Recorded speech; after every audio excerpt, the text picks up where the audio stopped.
rencontre avec un photographe nature. Grégory Paul a parcouru plusieurs territoires pour figer des moments d'exception offerts par la nature. Son nouveau projet est en lien avec la biodiversité guyanaise et particulièrement le jaguar. Le reportage de Brigitte Wap et Marcia Grit. Un paresseux installé sur une branche, sur un sentier à Kourou. Grégory Paul s'empare de son appareil photo pour faire quelques clichés. Le photographe est un passionné des grands espaces, de la faune et de la flore. Le paresseux, 3 doigts ou 2 doigts.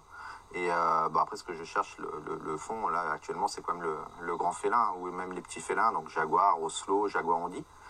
Mais en cherchant ces animaux-là, on tombe sur tout le reste. C'est ça qui est intéressant, puisque de toute façon, on entre dans la forêt sur la pointe des pieds, comme on dit. Pour ce deuxième séjour en Guyane, Grégory Paul s'est rendu sur le fleuve de l'Oyapock, à Saint-Laurent-du-Maroni ou encore à Petit-Saut pour capturer ces photographies d'animaux, oiseaux, singes ou encore la mygale Terrafossa. Mais le but ultime de ces recherches, c'est le jaguar.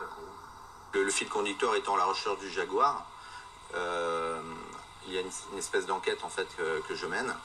Et pour ça, je vais recueillir des témoignages de certaines personnes. Et en recueillant ces témoignages-là, ça me permet de voir quel est leur lien, d'une part, avec le jaguar. Est-ce que c'est un animal qui leur fait peur? Est-ce que c'est un animal mystique, etc. Et d'un autre côté, ça me permet de voir et de mettre en valeur quel est leur lien, tout simplement, avec la nature guyanaise. Cet amoureux de la nature, qui a déjà publié plusieurs livres sur la faune sauvage, veut, à travers ses photos, envoyer un message au public. Moi, ce que j'essaye vraiment de mettre en avant, c'est l'impact humain sur la biodiversité. C'est-à-dire qu'il y a des animaux qui disparaissent, pas forcément à cause du réchauffement climatique, mais tout simplement parce qu'on les détruit ou parce qu'on détruit leur environnement.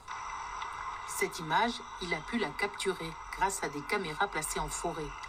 Il espère encore photographier le jaguar lors d'un prochain voyage.